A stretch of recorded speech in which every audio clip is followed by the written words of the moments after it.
मुझे रिजल्ट देगा आज नहीं कल। कब तक मैं ताकत लेके बुंदेलखंड बनने से हमें अलग करेंगे? निश्चित बनना सबसे पहले बुंदेलखंड बनना था, तो क्या सिर्फ इन 5 लोगों के लिए या फिर इन 5 लोगों के द्वारा नहीं, सबको निकलना पड़ेगा। बुंदेलखंड तो लेंगे लेंगे, जैसे दोगे वैसे लेंगे, ये नारा गांव-गांव पांव यात्रा के दौरान निकाला गया था और अब यह नारा पूरी तरह से चरितार्थ होता दिख रहा है। दरअसल देश की राजधानी दिल्ली में रहने वाले बुंदेलखंड वासियों को लेकर एक बुंदेलखंड मुक्ति मोर्चा की तरफ से सम्मेलन का आयोजन किया गया था। इस दिल्ली में हुई इस सम्मेलन में बड़ी संख्या में बुंदेलखंड वासी इकट्ठा हुए और सबने एक स्वर में यही कहा कि वह बुंदेलखंड तो अपना हर हाल में लेंगे। यहाँ पर बहुत से लोग ऐसे थे जो विदेश से भी आकर अब देश की राजधानी दिल्ली में रह रहे हैं, लेकिन उन्होंने अपनी माटी का फर्ज नहीं भूला है। वह माटी का फर्ज अदा करने के लिए आज भी अलग बुंदेलखंड राज्य की मांग को लेकर जुटे हुए हैं। इस अवसर पर इस बुंदेलखंड मुक्ति मोर्चा के नेतृत्व कर रहे मशहूर एक्टर राजा बुंदेला ने अपने संबोधन में जो कहा, पहले आप उनका संबोधन सुनिए, फिर मैं आपको सुनाता हूँ बारी बारी से इस सम्मेलन में किसने क्या क्या कहा। मुझे रिजल्ट देगा आज नहीं कल। कब तक मैं ताकत लेके बुंदेलखंड बनने से हमें अलग करेंगे? ये निश्चित बनना है और ये कोई पहली बात नहीं है कि हम लोग राज मांग रहे हैं। हमारा सबसे पहले हमारा राज होना चाहिए था, लेकिन राजनीतिक दबाव की वजह से हम लोग राज नहीं बना पाए। हमारी मजबूरी ये रही कि जितना भी हमारे पास एमएलए, विधायक, सांसद जो भी जनप्रतिनिधि रहे सब कहीं ना कहीं डर पे विकसित रहे। उनको लगता था अगर हम बुंदेलखंड मांगेंगे तो पार्टी टिकट नहीं देगी तो चुनाव नहीं जीतेंगे तो हम नेता कैसे कहलाएंगे। और उन्होंने दूसरा जो सबसे बड़ा नुकसान किया वो भी आप सुन लीजिए। उन्होंने अपने साथ ऐसी पीढ़ी रखी नौजवानों की जो उनके आगे पीछे नारे लगाते, नेताजी संघर्ष करो हम तुम्हारे साथ हैं। उन लोगों की जिंदगी बर्बाद करके नेताजी के नारे लगा के उन्होंने 10 साल बर्बाद किए। और जब कोई कुछ मौका आया कुछ देने का तो नेताजी ने अपने मोआ को ठाड़ो कर दो, अपने भतीजे को ठाड़ो कर दो। वो बेचारा पूरी जिंदगी नारे लगाता रहा। हमने उनको दावत दी, हमने कहा तुम गलत जगह खड़े हो, गलत जगह तुम अपनी ऊर्जा लगा रहे हो, हमारे साथ आओ और बुंदेलखंड राज की मांग करो। इतिहास में तुम्हारा भी नाम जाएगा और हमारा भी जाएगा। क्या हुआ था भगत सिंह के समय भी कुछ ना कुछ तो होंगे नौजवान। 26 साल की उम्र में भगत सिंह फांसी पर चढ़ गए थे। उन नौजवानों के दिल में मुर्गा था, शराब थी, जिंदगी के सारे ऐश थे, भगत सिंह के नहीं थे। इसीलिए भगत सिंह आज भी हमारे सामने आज जिंदा है। सालों हजारों साल भगत सिंह जिंदा रहेंगे। इसी तरह चंद्रशेखर आजाद अपने सीने पर गोली खाई थी उन्होंने, किसी ने उनको मजबूर तो नहीं किया था। उनको लगा था कि अगर ईश्वर ने मुझे इस दुनिया में भेजा है, 84 योनि के बाद भी अगर मेरा मानव शरीर इस दुनिया में आया है तो उसका कोई ना कोई तो मतलब होना चाहिए। जानवर की तरह नहीं कि खाओ पियो पा दो और सो जाओ, उनको भी लगा था। तो हम सब ये तय कर लें, हम उस पीढ़ी को रोके जो एक नारा और नहीं लगवाते हैं नेता लोग, अभी तो ये अंगड़ाई है, आगे बहुत। अब 80 साल तक तुम सालों अंगड़ाई ले रहे हो, लड़ाई कब लड़ोगे? 69 साल हो गए नारा लगा रहे हो, अभी तो ये अंगड़ाई है, आगे बहुत लड़ाई है। हम तो कह रहे कहां है लड़ाई, आओ ना लड़ो ना हमारे साथ। तो इन सारी की सारी परिभाषाओं को हमें बदलना है और हम दोनों जगह काम कर रहे हैं। हम गांव देहात में ग्रास रूट पे भी जा रहे हैं, हम पैदल चलते हैं, 5-10 गांव में एक दिन में कवर करते हैं, फिर वहां चौपाल लगाते हैं, फिर उस गांव के हम 2 बच्चे लेते हैं, फिर अगले गांव तक हम उनको साथ लेके उनको अपना सिपाही बना के उनके गांव में वापस भेजते हैं कि अब तुम वापस जाओ, हमारी लड़ाई तुम्हारी लड़ाई हो गई। हर जगह ना तुम्हें आश्रय सिंह मिलेंगे, ना नवोदित मिलेंगे, ना दीपक शंकर आपके दीपक शर्मा मिलेंगे, ना पांडे जी मिलेंगे। ये लड़ाई आपकी है। आपको नहीं लगता कि आपके बच्चों का भविष्य आपके बुजुर्गों का भविष्य यूपी वाले लूटे जा रहे हैं। 7 नदियों का पानी और तुम प्यासे बैठे हो। बुंदेलखंड सूखा और भूखा और बदहाली के लिए जाना जाता है। जिस बुंदेलखंड में लोग कहते थे, पूछ लीजिए बुजुर्ग से, अपने गांव देहात में बुंदेलखंड में कहा जाता था कि दूध दही की नदियां बहती थी, बुंदेलखंड में सोने की चिड़ैया होती थी।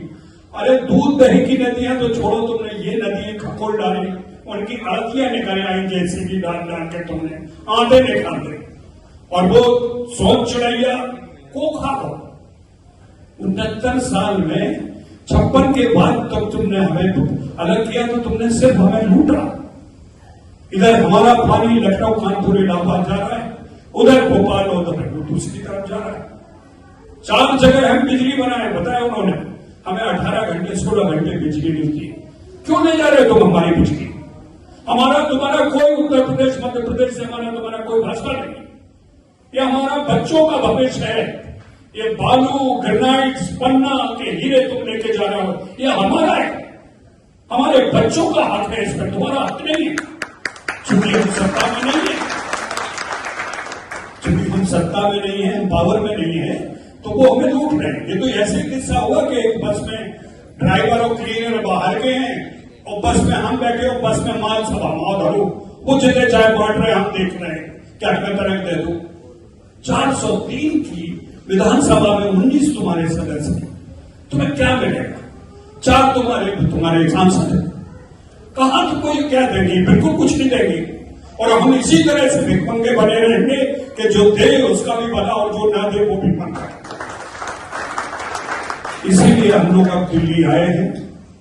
वो राहुल ने कहा था कि जिस तरह सुभाष चंद्र बोस निकले थे, उनको लग रहा था, हमें भी लग रहा था कि गांव देहात की लड़ाई हमारे लिए काफी नहीं है। इस लड़ाई को अगर हमें और आगे बढ़ाना है तो इनकी छाती पर ही पांव रख के इस लड़ाई को लड़ना है। इसलिए हम यहां तक आए। दिल्ली, आप चाबी हैं इस बुंदेलखंड राज्य की। ताला चाहे कितना भी बड़ा हो, कितना भी मजबूत हो, चाहे गोदरेज का हो, चाहे हाथरस का हो, चाहे डिजिटल हो, इसकी चाबी मात्र आप लोग हैं। 27 लाख हो, 24 लाख हो, 20 लाख हो, हम गिनती नहीं कर रहे। हम गिनती कर रहे हैं उस सच्चे ईमानदार बुंदेलखंडी का जो आज अपने दर्द को सहे यहां बैठा है।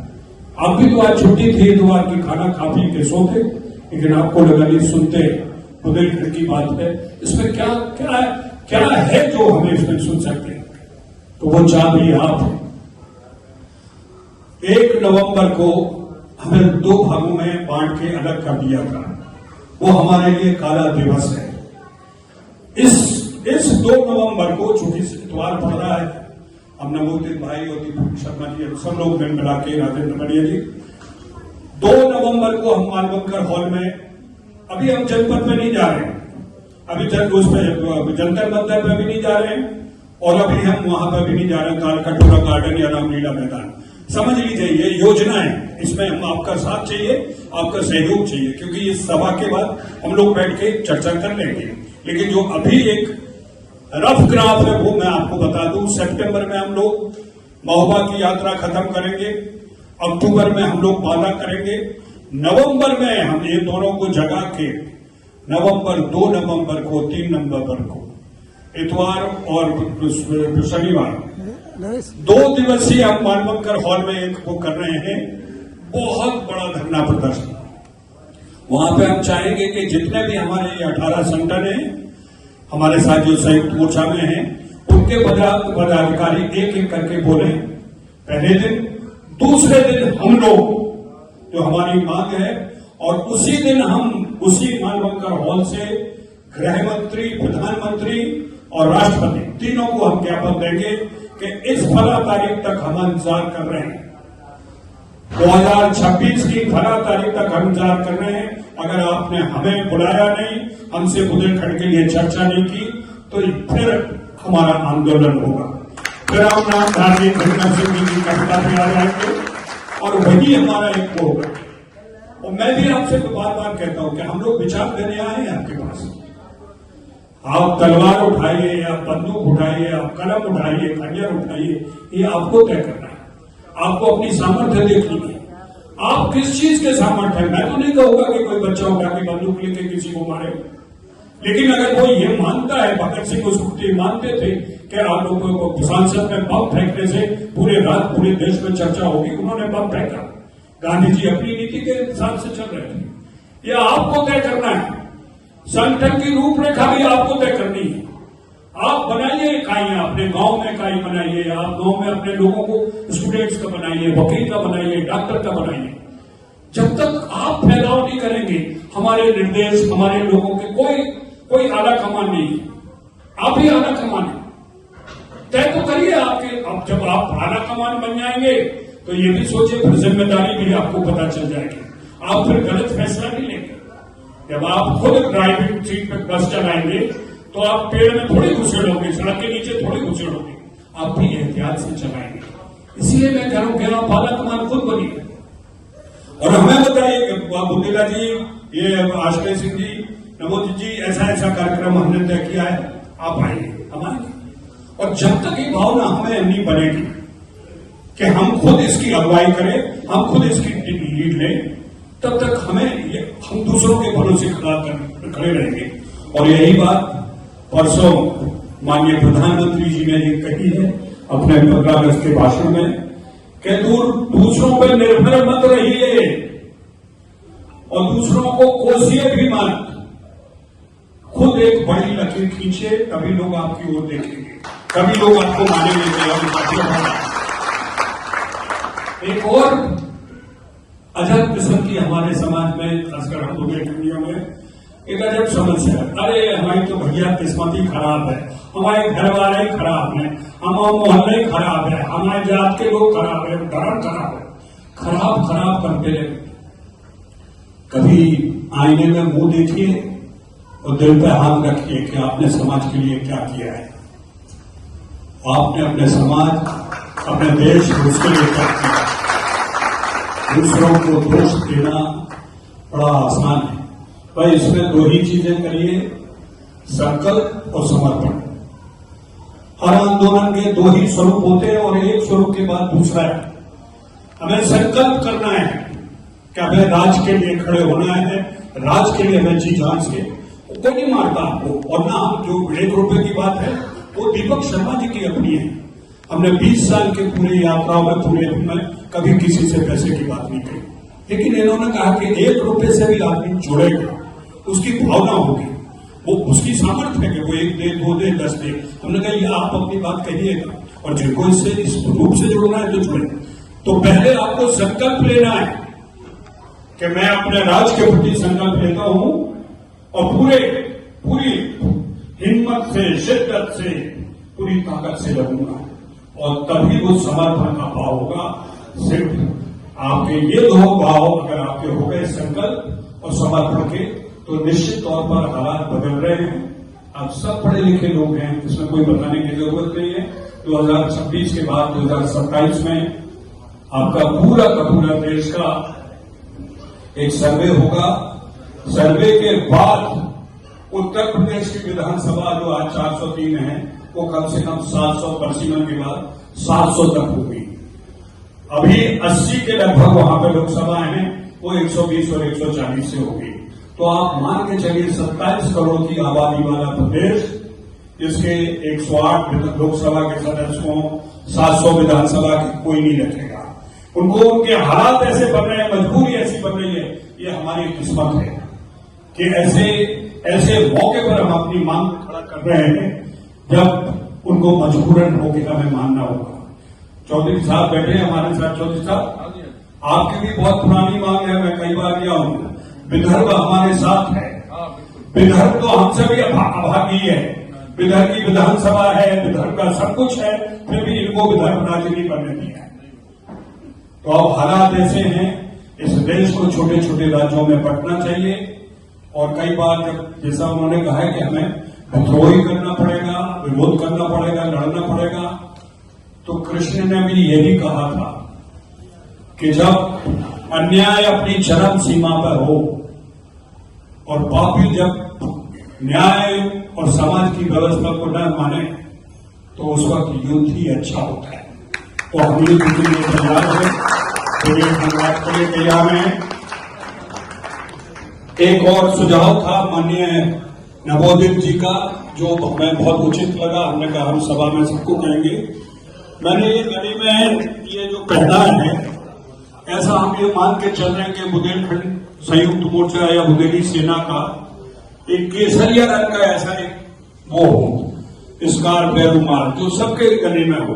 अब जैसे यहाँ पे हम लोग बैठे 100, 200, 300 लोग, अगर ये सबके गले में होता तो अलग चिन्ह होता, फोटोग्राफी में भी या उसमें भी। तो निश्चित तौर पर वो एक मांग है जो हमें लगता है कि हम लोग जायज है, उसको हम लोग करें। दूसरा, अपने गांव जरूर वो कांटेक्ट करिए। वो भी एक पॉइंट था जो हम लोगों को गांव में अपना स्टाइल एक वो बनाना पड़ेगा। जो भी आप उसको समझें, किस रूप में, आपके समाज के रूप में अगर स्टाइल एक समुदाय बना दें, एक लोग बना दें। थोड़ा आगे की हम एक बात कर रहे हैं, गांव में एक आपको ऑब्जर्वर रखना पड़ेगा, जो आपके बुंदेलखंड के बारे में कौन बात करता है, कितनी बात करता है। अगर ये रिपोर्टिंग हमें मिल गई तो हम वहां से कुछ अच्छे लोगों को अपने साथ जोड़ लेंगे और उनको दिल्ली, लखनऊ और भोपाल तक हम लेके चलेंगे।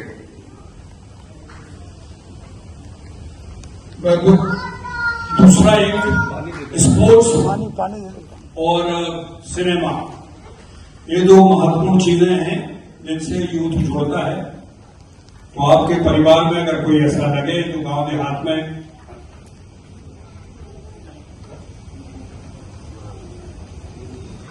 हम लोग कोशिश यही कर रहे हैं, मध्य प्रदेश, उत्तर प्रदेश में, बुंदेलखंड के क्षेत्र में एक स्पोर्ट्स अथॉरिटी ऑफ इंडिया का एक बड़ा कॉम्प्लेक्स हो जाए और एक फिल्म का एक हब बन जाए। ये हमारे बुंदेलखंड के लिए इसलिए जरूरी है। आउट ऑफ द टर्न ही मैं बोल रहा हूं, क्योंकि यूथ इसी आप देखिए हरियाणा में, जब पंजाब से हरियाणा अलग हो रहा था, अगर इतिहास उठा के देखें, उसको घास का प्रदेश बोला जाता था। लोग कहते थे कि ये करेंगे क्या, यार तो घास ही घास होती है। आज उसी हरियाणा ने स्पोर्ट्स में इतने मेडल लाए के इतिहास रच दिया। हम बुंदेलखंडी के सारे जो स्पोर्ट्स के हीरो थे वो सब खत्म कर दिए। गामा पहलवान खत्म कर दीजिए, ध्यानचंद खत्म कर दिए, किसी का नाम ही नहीं, ना सड़क पर नाम है ना कुछ है। और इसी तरह film maker N Ansari, V K Sood, बड़े बड़े फिल्म मेकर हमारे शशिधर मुखर्जी हमारे बुंदेलखंड के थे, जिनको खत्म कर दिया है। तो एक जरूर ध्यान रखें कि कला की दृष्टि से भी हमें अपने बुंदेलखंड को संपन्न बनाना है, तो हम दोनों में समाज में एक समानता लेके चले। इसके अलावा किसी के कोई सवाल है तो हम लोग बैठे हैं, अभी सभा खत्म नहीं हुई है। हम तो बल्कि यही चाहते हैं कि ये दो तरफा हो, आपके विचार हमें मिले, हम उन विचारों से आगे बढ़े और हमारी जो राय है उसमें अगर आपको लगता है कि बुंदेला जी थोड़ा ऊपर नीचे है, इसको दूसरे तरीके से हम करें, तो वो भी हम लोग देखिए मिलकर हम एक नया दिशा और दशा ढूंढ रहे हैं। कोई हमारी ऐसे अनुभव नहीं है कि पिछले रात 2 महीने में बना दिए, इसमें 2 साल लग रहे हैं। ये सब हम लोग कोशिश कर रहे हैं और इस कोशिश में आप सबके सुझाव हमारे लिए स्वागत है। आप जरूर बात करें। एक बार फिर से आप सब लोगों का धन्यवाद। भाई आपका धन्यवाद, आपका धन्यवाद। जिसने बढ़िया अंग्रेजी में एक लेक्चर दिया, बहुत बहुत धन्यवाद आप सबका, हम आभारी हैं। 2 नवंबर जरूर अपनी डायरी में लिख लीजिए। 2 नवंबर, 1 नवंबर और 2 नवंबर, ये बहुत जरूरी है। ये हम चाहे आपको छुट्टी लेनी पड़े, चाहे कुछ गांव से भी अपने रिश्तेदारों को बुला लीजिए, एक दिन घर पे रखिए, जहां से दिल्ली का लाल किला विला दिखाइए और दूसरे दिन उनको मालवम का हॉल दिखा दीजिए, वही बिठा लीजिए, वही पूरी आलू खिलवाएंगे और ये प्रोग्राम को सफल बनाएंगे। धन्यवाद। आयोजन समिति का बहुत बहुत धन्यवाद राजेश जी। मेरा जो भी काम दिया है राव साहब ने, वो दिल्ली में लोगों को जोड़ना है। हमारे दिल्ली में 3 या 4 लाख उत्तराखंडी हैं। उत्तराखंडी 4 लाख होने के बावजूद उनका उत्तराखंड प्रकोष्ठ है, उसके अध्यक्ष हैं और उन्हें कई सारे एमएलए भी मिले हैं। उसके बाद बिहारी, मान लो 30 लाख बिहारी है, 30 लाख बिहारी में प्रदेश अध्यक्ष भी हैं और सांसद भी हैं और कई सारे विधायक हैं और मंत्री भी हैं। तो हम तो इतने जने हैं, हम भी मान लो 27 नहीं, हम समझ रहे 10 लाख भी हैं, 15 लाख भी हैं। तो हमारी भी स्ट्रेंथ बहुत ज्यादा है। तो अपन को इकट्ठे होने की ताकत आप अगले चुनाव में देख सकते फिर कहाँ है। जो आप चीज बोल रहे हैं कि आप इतने दिनों से परेशान हो कि आपको अनुसूचित जाति, जो 2 मिनट को काम है अगर हम लोग एकत्रित हैं एक जगह है। तो हमारा आपसे एक मतलब समय ज्यादा नहीं है, थोड़ी हमारी तबीयत भी सही नहीं है, वजह से हम जो मेन पॉइंट है उनमें हम आप लोगों को बताना चाहूँ। हालांकि मंच पर उपस्थित इस बुंदेलखंड की गांव गरीब किसान की आवाज, हमारे बच्चों की दवाई के लिए, हमारे बच्चों की पढ़ाई की पीड़ा के लिए अपने जीवन को समर्पित करने वाले हम सबके अगुआ गार्जियन परम श्रद्धेय बुंदेलखंड संयुक्त मोर्चा के राष्ट्रीय अध्यक्ष आदरणीय राजा बुंदेला जी, दिल्ली प्रदेश शिवसेना के माननीय प्रदेश अध्यक्ष आदरणीय चौधरी साहब, इस दिल्ली एनसीआर में हम बुंदेलखंड वासियों को एक दूसरे से पिरोने का काम कर रहे बुंदेलखंड उत्सव समिति के आदरणीय अध्यक्ष प्रदीप सोनी जी, आदरणीय मेहरा जी, आदरणीय खरे साहब और पूरे बुंदेलखंड वासियों को अब डिजिटल आंदोलन से जोड़ने की मुझे लगता है, जिनके माध्यम से इस आंदोलन को और प्रचार प्रसार मिलेगा। अमेरिका में बुंदेलखंड का नाम रोशन करने वाले बड़े भाई दीपक शर्मा जी, राजन जी, सभी बुंदेलखंड उत्सव समिति के आदरणीय श्रेष्ठ ज्येष्ठ बंधु, हमारी 2 बेटियां भी आई हैं, मैं सभी को प्रणाम करता हूं, वंदन करता हूं, अभिनंदन करता हूं। अपने व्यक्तिगत जीवन से आज रविवार को आप सबने अपनी माटी की आवाज को बुलंद करने के लिए समय निकाला। मैं जिस संगठन से जुड़ा, पला बढ़ा, सीखा, उसमें संख्या महत्वपूर्ण नहीं होती है। मैं राष्ट्रीय स्वयंसेवक संघ स्वयंसेवक हूं, कभी संख्या मायने ही नहीं रखती है। 1925 में 5 स्वयंसेवकों से शुरू हुआ संगठन आज विश्व का सबसे बड़ा संगठन है। प्रधान से लेके प्रधानमंत्री तक आज ये कह सकता है कि पूरे देश में स्वयंसेवक, राष्ट्रीय स्वयंसेवक संघ का। तो मैं आप सबसे अपने मन को छोटा मत करिए, ये जो संख्या है अपने आप में लाखों के बराबर है, क्योंकि आपने संघर्ष किया है, अपने गांव से निकल के आपने दिल्ली में आकर कितनी परेशानियां झेला, आज खुद को व्यवस्थित करने का प्रयास किया, उसके बाद भी अपनी माटी की आवाज के लिए आप यहां पर बैठे हैं।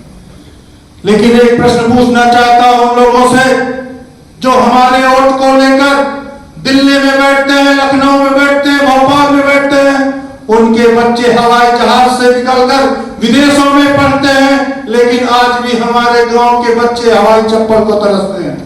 जब भी आप गांव जाते होंगे, देखते होंगे, उस दर्द की आवाज का नाम है राजा बुंदेला, उस दर्द की इलाज का नाम है राजा बुंदेला।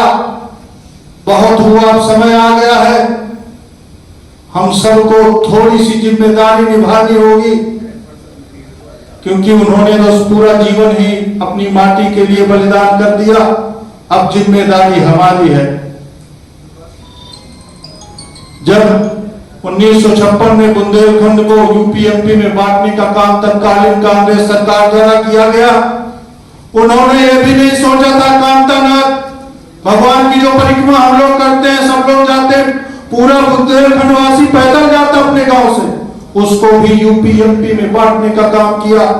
भगवान राम जिस धरती पर 11 वर्ष 11 महीने 8 दिन रहे, उस धरती पर वो सुरक्षित रहे। आप सबको पता है, जब बुंदेलखंड से बाहर निकले तब माता सीता का हरण हुआ, लेकिन जब तक अपनी बुंदेलखंड की पावन धरती पर रहे, तब तक पूरी तरह से संरक्षित रहे। अब ऐसी क्या वजह रही हो कि यूपी एमपी को तोड़ने का काम तत्कालीन सरकार ने किया और उसके बाद बुंदेलखंड वो गाय है जिसका दूध पीने का काम भोपाल और लखनऊ बैठे सरकारें कर रही हैं, लेकिन वो गाय का चारा देने का काम हम बुंदेलखंडवासी कर रहे हैं। आखिर ये कब तक चलता रहेगा? आजादी का 69वां वर्ष का जश्न अभी हम सब ने बहुत अच्छे से निभाया। अभी एक अभियान पिछले 50 दिन चला, उसके माध्यम से मैं विद्यालयों में इतना कभी जीवन में मैं नहीं गया। गांव में विद्यालयों की इतनी दुर्दशा है, वो किस प्रकार से बच्चे पढ़ेंगे। एक कमरे में 1 से 5 तक के बच्चे बंद मैंने देखे एक टीचर के साथ। वो टीचर जो है अकेले 500 बच्चों को घेरे हुए पढ़ा रहे हैं। उसी वोट की ताकत से लखनऊ जाते हैं, दिल्ली भोपाल जाते हैं, और दिल्ली में जो बच्चे पढ़ते हैं उनका जीवन स्तर क्या होगा, हमारे गांव के बच्चों का स्तर क्या होगा, आप सभी स्वयं आकलन करें। और जो ये मुहिम दिल्ली तक आई है, मैं आप सबसे आग्रह करूंगा, निवेदन करूंगा, अब ये जो सबको जोड़ने का काम राजा साहब के मार्गदर्शन में, नेतृत्व में हम सब लोग कर रहे हैं, ये अब छूटना नहीं चाहिए। डिजिटल का जमाना है। 2012-13 में एक नाम चारों तरफ मोबाइल खोलिए, चारों तरफ गूंजता था अब की बार मोदी सरकार, चारों तरफ गूंजना चाहिए अब की बार बुंदेलखंड राज्य। हम सबको, हम कुछ नहीं कर सकते, फोन में व्हाट्सएप पे स्टेटस लगाइए अब की बार बुंदेलखंड राज्य। सदैव प्रधानमंत्री मोदी जी के फेसबुक पेज में जाकर लिखिए प्रधानमंत्री जी बुंदेलखंड राज्य बनाइए। ये हमारे पास 24 घंटे में 10 मिनट भी अगर हम सोशल मीडिया में कर देंगे तो आपकी आवाज बुलंद होती रहेगी। मैं पुनः आप सबका धन्यवाद देता हूं इस कार्यक्रम। बिहारियों के लाने बिहार मिल गो, उड़ीसा वालों के लाने उड़िया, उड़िया के लाने उड़ीसा मिल गो, मराठियों को महाराष्ट्र मिल गो। हम बुंदेलखंडी ने क्या बिगाड़ा? हमने कहा उनकी भेंट छीन ली है, हमारे लाने बुंदेलखंड कहां चलोगा? इसलिए क्योंकि हम शांत बैठे रहे और अब हमको शांत नहीं बैठना है। मैं आपको चतरे की बात कर रहा था। जब मैं 2 महीने पहले गांव गया मगरदा, मैं आपको सत्य बता रहा हूं सर, वहां जब मैंने बात की बुंदेलखंड की, तो प्रत्येक व्यक्ति के मन में एक चिंगारी, वो चिंगारी सुप्त है, उसे हमें जगाना होगा। और वो काम, वो सुप्त चिंगारी जहां से हम गांव से आते हैं, हर गांव में जब हम वापस जाएं तो वो चिंगारी को ज्वाला बना दो मेरे मित्रों, और देखोगे कि बुंदेलखंड मिलेगा। उस चिंगारी को ज्वाला बनाना होगा और उस ज्वाला से मशाल निकालनी होगी, तब जाके बुंदेलखंड हमारा खुद मिलेगा। मैं ये कहना चाहता हूं कि हम बुंदेलखंड ले क्यों नहीं पाते। जैसे आश्रय जी बता रहे थे, वो चेदी वंश से आपने शुरू किया और कांग्रेस ने किसी समय में आके उसका विभाजन कर दिया। मैं कहता हूं कांग्रेस ने विभाजन नहीं किया, हमारे कारण वो विभाजन हुआ, क्योंकि हम उस समय आवाज नहीं उठा पाए और क्योंकि हमारे पूर्वज उस समय शांत बैठे रहे जिस समय मध्य प्रदेश और उत्तर प्रदेश में विभाजन हो रहा था। इसलिए आज हमको जागना पड़ रहा है। भैया सोने जाग जाओ, अगर वो जाग जाओ, कब जाओ। अगर हमको अपने बच्चों का भविष्य उज्जवल करना है, इस बेटी का भविष्य उज्जवल करना है, तो आज हमें जागना होगा। आज हमको संकल्प लेना होगा कि हम अब सोएंगे नहीं। हमने बहुत सह लिया। अब एक बात बताओ, हमको जो मध्य प्रदेश और उत्तर प्रदेश में विभाजित कर दिया, बांट दिया, अरे हमें क्या लेना मध्य प्रदेश से, क्या उत्तर प्रदेश से? हमारी भाषा अलग है, हम बुंदेलखंडी हैं, हमारी संस्कृति अलग है, हमारा पहनावा अलग है, हमारे ब्याह करने के तरीका अलग है। हमारे देखा बगैर कब शादी होते, हर बाबा की पूजा होते, कब उत्तर प्रदेश समाज में मथुरा में होते, कब नहीं होते। तो हम जब सांस्कृतिक रूप से, भाषा के रूप में और एक प्रणाली के रूप में अलग हैं, हम उसको राज्य मानते हैं। सिर्फ मांग करना है और मांग करने में अब हम पीछे नहीं रहेंगे, इतना हमको विश्वास करना होगा। उस चिंगारी को ज्वाला बनाना होगा। और अब हमने बहुत सह लिया। राजा साहब, बहुत प्रार्थनाएं हो गई, बहुत याचना हो गई। मैं सिर्फ अब यह कहना चाहता हूं, आपकी अनुमति से मुझे वो रामधारी सिंह दिनकर जी की एक छोटी सी पंक्ति याद आती है कि याचना नहीं अब रण होगा, याचना नहीं अब रण होगा, जीवन जय या मरण होगा। अब हम बुंदेलखंड लेके रहेंगे। बहुत बहुत धन्यवाद देता हूँ आपके लिए, बहुत बहुत धन्यवाद। बहुत अच्छा प्रोग्राम आपने बुंदेलखंड के लिए आंदोलन में जुड़े दीपक शर्मा जी। जय बुंदेलखंड, जय जय बुंदेलखंड, जय जय बुंदेलखंड, बोलो राम राजा सरकार की। मंच पर विराजमान मेरे पितातुल्य आदरणीय साहब, महिला जी, सोनी जी, चौधरी जी, पांडे जी और आपका बहुत बहुत धन्यवाद। आयोजन समिति का भी बहुत बहुत धन्यवाद राजन जी। मेरा जो भी काम दिया है राव साहब ने, वो दिल्ली में लोगों को जोड़ना है। हमारे दिल्ली में 3 या 4 लाख उत्तराखंडी हैं। उत्तराखंडी 4 लाख होने के बावजूद उनका उत्तराखंड प्रकोष्ठ है, उसके अध्यक्ष हैं और उन्हें कई सारे एमएलए भी मिले हैं। उसके बाद बिहारी, मतलब 30 लाख बिहारी है। 30 लाख बिहारी के प्रदेश अध्यक्ष भी हैं और सांसद भी हैं और कई सारे विधायक हैं और मंत्री भी हैं। तो हम तो इतने जने हैं, हम भी मान लो 27 नहीं, हम समझ रहे 10 लाख भी हैं, 15 लाख भी हैं, तो हमारी भी स्ट्रेंथ बहुत ज्यादा है। तो अपन को इकट्ठे होने की ताकत आप अगले चुनाव में देख सकते। फिर क्या है जो आप चीज बोल रहे हैं कि आप इतने दिनों से परेशान हो कि आपको हम सूचित जाती, तो 2 मिनट को काम है अगर हम लोग एकत्रित हैं एक जगह है। तो हमारा आपसे एक मतलब समय ज्यादा नहीं है, थोड़ी हमारी तबीयत भी सही नहीं है, वजह से हम जो मेन पॉइंट है वो में हम आप लोगों को बताना चाहूँ। हालांकि हम बुंदेलखंडी में बोला थे, वही भी यही में बात कर रहे सो यही में बात करते हैं। ये जो हमें अपना मिल जाए बुंदेलखंडी, तो बुंदेलखंडी में बोल रहे हैं।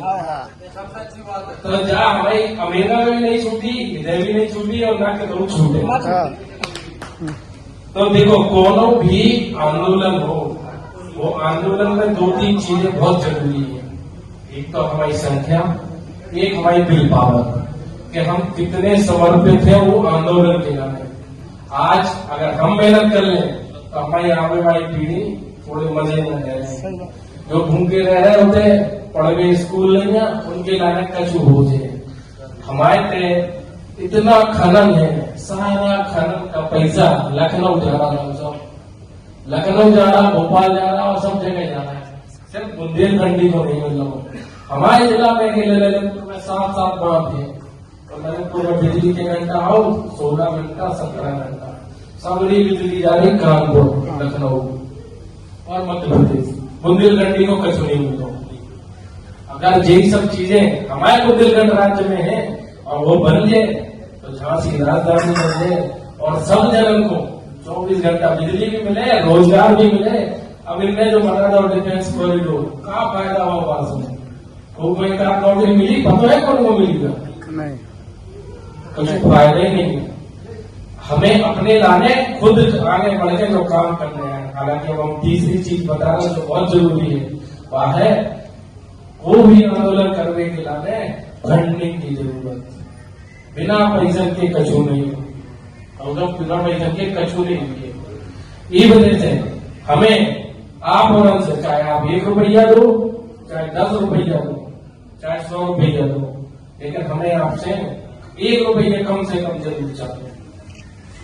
वो उसे कहा हुई है कि आपको जो लगे कि हमारा नाव है, हमारा जो ग्रुप है और हम ये चीज के नारे लड़ रहे हैं, और कल को बन जाए तो कल को आपके मोड़ी से आप कह सकें कि हमने 1 रुपया दो आंदोलन में, और वो हमारे पैसे से करेंगे। हमें आपकी जहाँ चीज तो 1 रुपया तो हमें जरूर चाहिए। प्लस आप और इनके सबके हमें नाम, फोन नंबर, आपकी जिला से हो, बुंदेलखंड में की जिला से हो, वो जिला के कितने जने को आप जानते हो लगभग वो, और आपके फोन नंबर इधर दिल्ली का एड्रेस जो गाँव का, हाँ जी जिला से हो जी गांव से हो, गांव के हो, हर गांव में एक आदमी को हम, जैसे मान लो आप कोई गांव के हम तालमेट में हैं, तो हम तालमेट के हम आपको सेक्टर प्रमुख बना दें। अब वो तालमेट के दिल्ली में जितने जने रह रहे हम तो उन्हें पर्सनली जाना, तो हमारा काम जो है कि तालमेट गांव के सब आदमियों को छोड़ो। ऐसे आप इधर 50-100 जने बैठे तो कम से कम 100 गांव के आदमी हो गए, 100 गांव के 2-2 4-4 आदमी समझ लो तो 400 आदमी जुड़े कि नहीं जुड़े। तो ये चीज को हम एक पन्ना ले ले रहे हैं, पेन ले ले रहे हैं, सबको ले ले रहे हैं, जो अपना नाम और ये 4 चीजें ऊपर ले दो।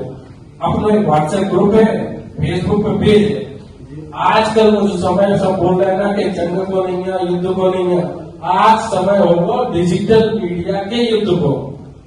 अगर हम डिजिटल मीडिया पे अपनी प्रेजेंस रख पा रहे हैं तो हमें कल मोदी जी भी देख सके। तो हमें डिजिटल मीडिया के लाने आप सबको नंबर जाने और आप सब अपना हमारा जो पेज बने बुंदेलखंड मोर्चा को उनको फॉलो करो, उनमें संख्या दिखाओ कि हम इतने जने हैं थे, बिना उनके कछु नहीं है। डिजिटल मीडिया सबसे ज्यादा जरूरी है और हमें आपको सहयोग जंतर मंतर पर जरूर जाना है और अपने 1-1 रुपया को जरूर ध्यान रखियो, वो 1-1 रुपया जरूर करें, उनके बिना कछु नहीं है। ठीक है, धन्यवाद। जय रहन सहन अलग होता था तो उनको राज्यों की सीमाओं में बांट दिया जाता था, भाषा अलग होती थी। तो आपके तीनों पॉइंट बड़े वैलिड है, आपकी भाषा अलग है, आपके लोग एक मुश्त एक जगह में रहते हैं, तो कहीं ना कहीं एक अत्याचार हुआ है कि ये बुंदेलखंड को जो एक अलग राज्य होना चाहिए था उसका कुछ हिस्सा एमपी में जोड़ दिया गया और कुछ हिस्सा यूपी में जोड़ दिया गया। और आप लोग कर्म शैली के लोग हैं, जैसा संदीप भाई ने बताया कि आप में से अधिकतर लोग शिल्पकार हैं। शिल्पकार किस हिसाब से?